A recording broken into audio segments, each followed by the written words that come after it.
Welcome back, everybody, for another deep dive. This time we're going deep into Brave New World by Aldous Huxley. Ooh. Yeah, it's a classic dystopian novel that I think we'll find is both unsettling and fascinating. Mm-hmm. Especially the way that it portrays a future that is obsessed with happiness. Yes.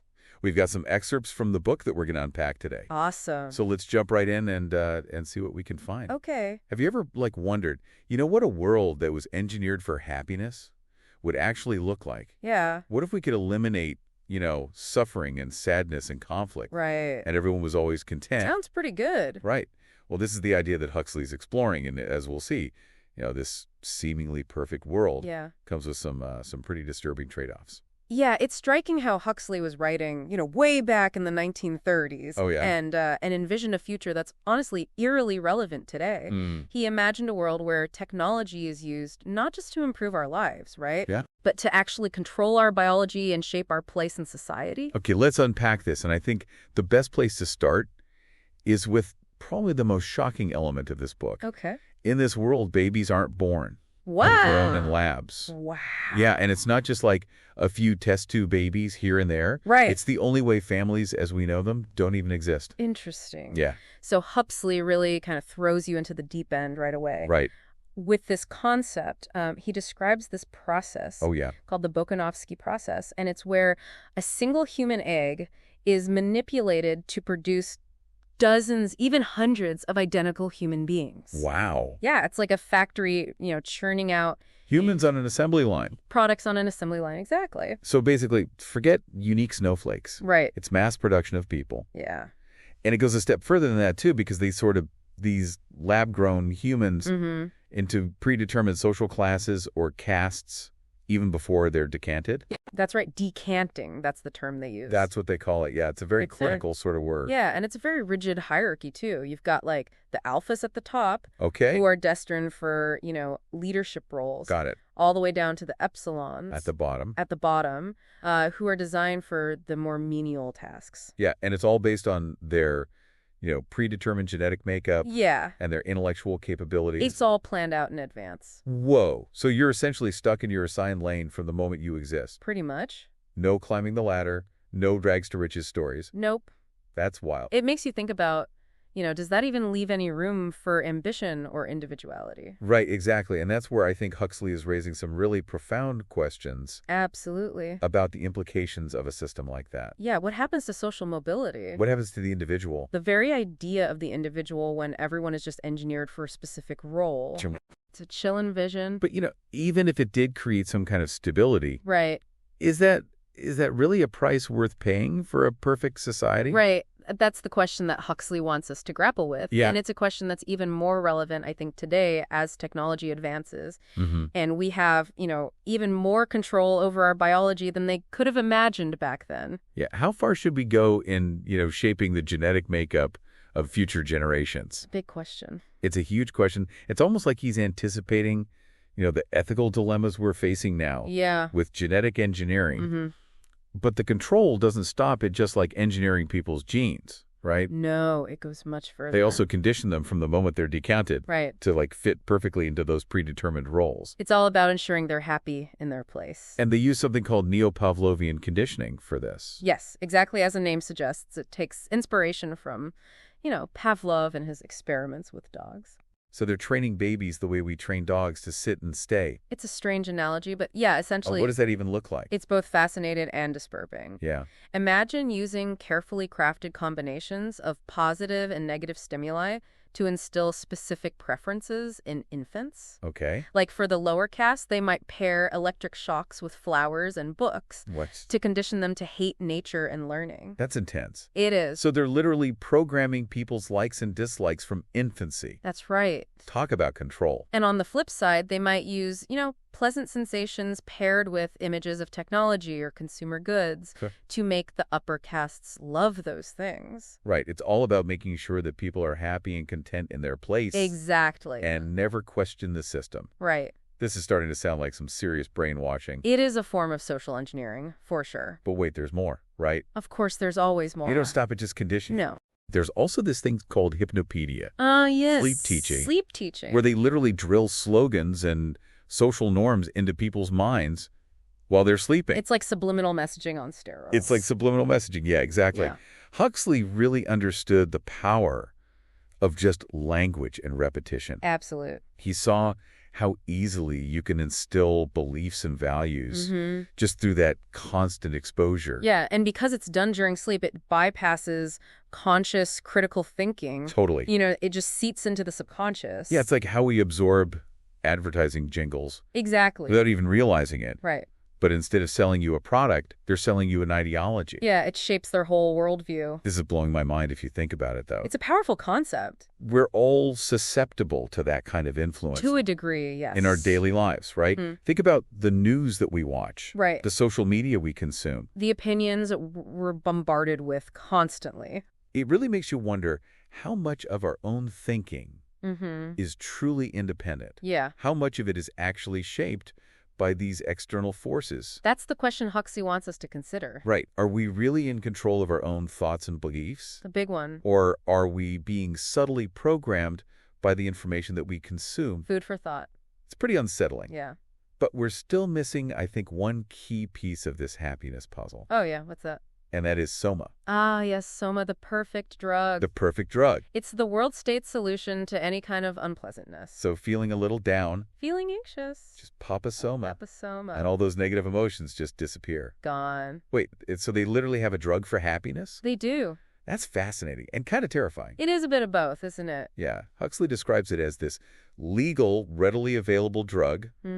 No side effects. Nope. Encouraged by the authorities as a way to maintain stability. Keep everyone happy and compliant. Wow. Yeah. So instead of dealing with your problems or confronting difficult emotions, right, you just numb them out. With a pill. It seems like such a quick fix. It does. But is that really living? That's the ethical dilemma that Huxley presents. Is this like manufactured happiness devoid of any real struggle? Right. Or depth? Is that really fulfilling? Is it really happiness if it's just chemically induced? Right. It's like the ultimate form of escapism. Yeah. But, as we all know, avoiding problems doesn't actually make them go away. No, they tend to fester. Often makes them worse. Exactly. And I think this is where Huxley's critique of a society that's obsessed with comfort and stability really comes into focus. He's asking us to consider whether we're heading down a similar path, seeking easy solutions to complex problems and sacrificing genuine human experience in the process. And in Brave New World, the pursuit of this manufactured happiness comes at a very steep price, right? It does. They sacrifice things like family, right, religion, even high art and scientific inquiry. Things that we value as a society. All in the name of stability and happiness. They're seen as threats to the social order. So basically, they've traded depth and meaning for a very shallow, superficial existence. It's like choosing a comfortable cage over the wild, unpredictable beauty of freedom. Yeah, but Huxley doesn't just present this dystopian vision without offering a counterpoint, right? That's where John the Savage comes in. That's right, the Savage. He represents a worldview that clashes dramatically with the values of the world state. Okay. He was raised on a Native American reservation. Oh, interesting. A place where life is raw, unfiltered, filled with both joy and suffering. So the full spectrum. Yeah, and when he enters this brave new world, he is absolutely horrified by what he sees. It's like he's a visitor from another planet. Exactly. Completely bewildered by their casual attitudes towards things like sex, their reliance on soma, and their just like complete lack of any real emotional depth. Yeah, he just doesn't fit in. I'm guessing his arrival really shakes things up. Oh, definitely. Yeah. John's perspective forces the characters in the novel and us as readers to confront the potential downsides of this seemingly perfect society. Well, I can't wait to dive deeper into John's story. Yeah. And his clash with this world state. Too. I'm already hooked. It's a wild ride. We left off with John the Savage entering this, seemingly perfect world and just finding it deeply unsettling. Yeah. He just doesn't fit in. And one of the things I found really interesting is that he's obsessed with Shakespeare. It's a brilliant contrast that Huxley sets up there. Yeah? Because in this world state, Shakespeare's works are considered dangerous. Really? Yeah, too much passion, too much emotional depth. Oh. It's seen as a threat to their carefully constructed stability. Right. So his love for Shakespeare really kind of highlights how different his worldview is from everyone else in this world. He sees in those plays a reflection of the full spectrum of human experience. Yeah.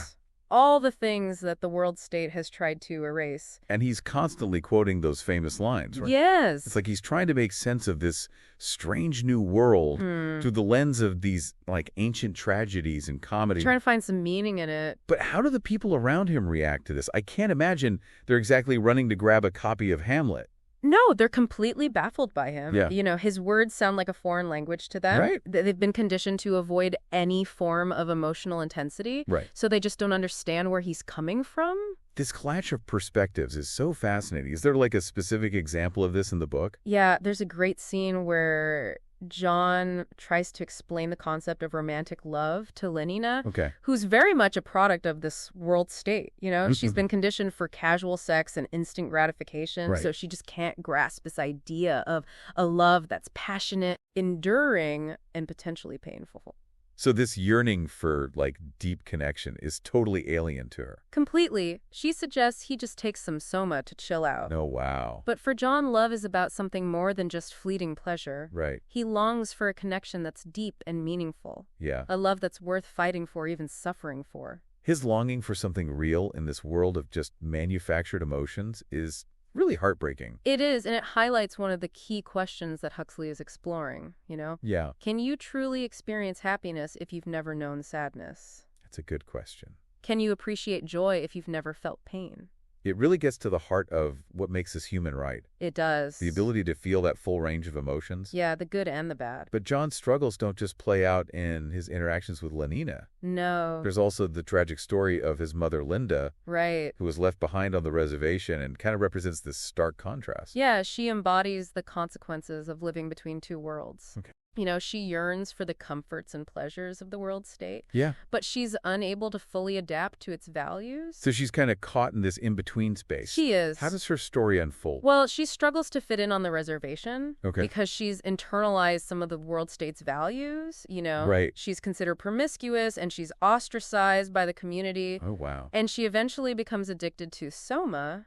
As a way to escape. As a way to escape the pain of her reality. It's really sad. It is. So she's trying to numb herself to the harshness of life outside of the world state, but it just makes things worse. It does. And then when John brings her back to the world state, she's essentially like a shell of her former self. Yeah, she just wants to be plugged back into the system, you know? Escape any kind of discomfort or responsibility. Exactly. It sounds like a cautionary tale. It is. About the dangers of seeking happiness solely through these external means. It shows that true fulfillment comes from something deeper than just pleasure and comfort. I imagine this is incredibly painful for John to witness. Oh, it is. It deepens his disillusionment with the world state. Yeah. He sees how their system has corrupted his mother and robbed her of her dignity. And then things take an even darker turn when Linda falls ill. Yes. And is hospitalized in this place called the Park Lane Hospital for the Dying. The Park Lane Hospital for the Dying. What a name. What a name. And this setting is really fascinating because it reveals how the world state has sanitized even death. Yeah, they've taken all the emotion, all the weight out of it. It's Yeah. just another stage in the life cycle, something to be managed and controlled. It sounds almost dehumanizing. It's deeply unsettling to John, who comes from a culture where death is treated with reverence and respect. Right. He's horrified to see children being brought in for death conditioning. Death conditioning. Yeah, taught to view dying as just another form of entertainment. They're erasing any sense of grief, any sense of loss. It seems so unnatural. It is. How does John react to all this? He's furious and heartbroken. Yeah. He lashes out at the nurses, tries to prevent them from administering soma to his dying mother. Oh, wow. He wants her to experience her final moments with clarity and dignity. Not numbed out on a happiness drug. Exactly. It's a powerful statement about, the importance of facing life's challenges head on. It is. Even the painful ones. Even the painful ones, and it really highlights that fundamental difference between John's worldview and the world state's philosophy. What happens next is Linda dies surrounded by these careful soma-fueled nurses. She does. Okay. And her death is a catalyst for John's rebellion. Oh. He can't bear to see his mother treated with such indifference. Right. Stripped of her humanity in her final moments. Yeah. He erupts in grief and anger. Yeah. Railing against the world state and everything it stands for. This feels like a pivotal moment. It is a pivotal moment. In the story. John's outburst is a rejection of the world state's control, their denial of authentic human experience. Yeah. He sees their pursuit of happiness as a shallow facade, a way of avoiding the complexities and challenges that give life meaning. So John's like a lone voice of dissent in this world. Exactly. That seemingly embraced conformity. It's a classic David and Goliath scenario. Yeah. And it's what leads to his confrontation with Mustafa Mond, the world controller. Oh, okay. Their conversation is this fascinating clash of ideologies, a battle between two very different visions of what it means to be human. It sounds like this conversation is where Huxley really gets to the heart of his critique. He does. Of this seemingly utopian society. Mond, the architect of this brave new world, defends their system with this chilling logic. Okay. He argues that stability and happiness are paramount. Even if it means sacrificing freedom. Even if it means sacrificing freedom and individuality. And John obviously is passionately arguing for the opposite. He is. That freedom, even if it leads to pain and suffering, is essential for a meaningful life. That's right. It's a debate that has resonated with readers for generations. Yeah. Because it forces us to confront these fundamental questions about what it means to be human, right? What constitutes a good life, and what we're willing to sacrifice for the sake of happiness and security. It's making me think about my own life, It makes all of us think. And the choices that I make. Yeah. Am I choosing comfort over challenge? Am I settling for a life that's easy, right, but maybe lacking in depth? Those are important questions. That's the power of Huxley's writing, right? It is. It makes us question our own assumptions and consider the potential consequences of our choices. Individually and as a society. So we've got John rebelling against the world state, a clash with the world controller. That's right. Some really heavy philosophical questions on the table. Lots to unpack. What happens next? Well, that's where we'll pick things up in the final part of our deep dive. Okay. And trust me, the story takes an even more dramatic turn as John's struggle for freedom intensifies. We're back and ready to finish our deep dive into Brave New World. Things got pretty intense in the last part. They did. With John's rebellion and that clash of worldviews with Mustafa Mond. It was a debate that really cut to the core of Huxley's message. Yeah. Mond argued that by eliminating choice and controlling people's desires, they had created a society that was free from conflict and suffering. He saw freedom as a burden. Yeah. Like a source of instability. A threat to their perfect order. He believed that the world state was actually doing people a favor. Yeah. By making all the tough choices for them. Taking away the burden of freedom. But John, with his, deep connection to Shakespeare and his upbringing outside the world state, just couldn't accept that. He couldn't. He believed that freedom, even with all of its risks and potential for pain, was essential for human dignity and meaning. Absolutely. For him, life without the freedom to choose, to love, to suffer, would be a kind of livingness. A hollow existence. And this clash of ideologies ultimately leads to John's tragic fate. It does. So what happens to John after his conversation with Mustafa Mond? Does he just give up and accept the world state's way of life? Not at all. He tries to escape their influence. Okay. To find a place where he can live according to his own values. So where does he go? He's given permission to live in this abandoned lighthouse outside of London. Oh, wow. Hoping to find solitude and reconnect with his spiritual side. It's like he's seeking refuge in a world that's lost its soul. Exactly. He tries to purify himself through self-denial and suffering. How does he do that? He even resorts to self-flagellation. What? Wicking himself like a form of penance for his sins and the sins of the world around him. He's going to some pretty extreme lengths. He is. To reject the world state's value. He's desperate. Yeah, it's reminding me of those classic stories of hermits and saints who retreat from society in search of enlightenment. Trying to find a higher truth. But it seems like for John, there's no escaping the pull of the world that he's trying to leave behind. You're right. Even in isolation, he can't fully escape the temptations of the world state. Oh, so what happens? Someone comes to find him. Well, Lenina, who's drawn to his intensity and his thoroughness, follows him to the lighthouse. Hoping for a deeper connection than the casual encounter she's been conditioned for. So John is trying to reject the world state's way of life, but one of its most alluring citizens is pursuing him. Exactly. And John's feelings for her are this tangled mess of desire and disgust. Okay. He's attracted to her beauty and her innocence. Right. But he also sees her as a symbol of everything he's trying to resist. This seems like a recipe for disaster. It is. What happens when they're finally alone together in this remote lighthouse? Their encounter is incredibly charged, full of this unspoken longing and a clash of values, but ultimately it ends in this tragic explosion of emotion. Oh, no. John, overwhelmed by his internal conflict and his rage at the world state. lashes out at Lenina, whipping her in a frenzy of self-loathing and despair. Oh, wow, that's brutal. It's a moment that reveals the destructive potential of repressed emotions, Yeah. The consequences of denying our humanity. So John's attempt to find freedom and purity in isolation ends in violence and despair. It does. Does he give up completely? No, but his actions have consequences. A group of curious onlookers, drawn by rumors of John's strange behavior, gather outside the lighthouse. Of course they do. Remember, these are people conditioned for a life of comfort and stability. Right. They're fascinated by anything that breaks the monotony. Like tourists on a dystopian safari. Exactly. Eager to witness something shocking, something real. And John, caught in a spiral of self-destruction, gives them what they want. He does. He whips himself in front of the crowd. Oh my gosh. Chanting and screaming this mix of Shakespearean verses and Native American rituals. It sounds like a final desperate act of rebellion. It is a rejection of everything the world state represents. But it's also a tragic cry for help, right? It is a desperate attempt to reclaim his humanity in a world that's lost sight of what it means to be human. So what happens to John in the end?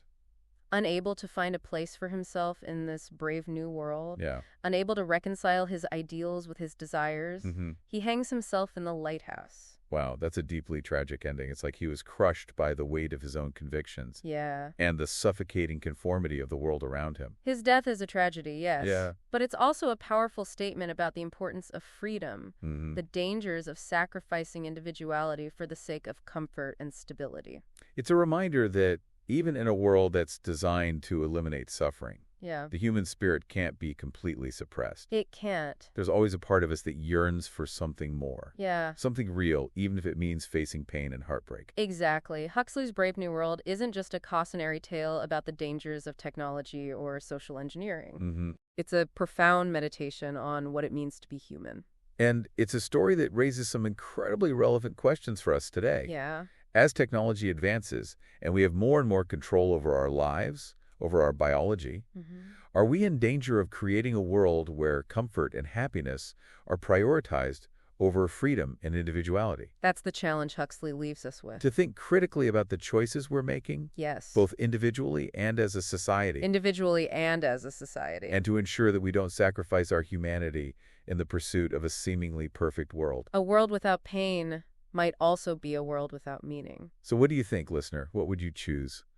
A world engineered for happiness where everyone is content but freedom is limited. Or a world where you're free to experience the full spectrum of human emotion. With all its joys and sorrows. It's a question worth pondering, and that's where we'll leave it for today. Thanks for joining us for another deep dive. Until next time, keep exploring, keep questioning, and keep diving deep.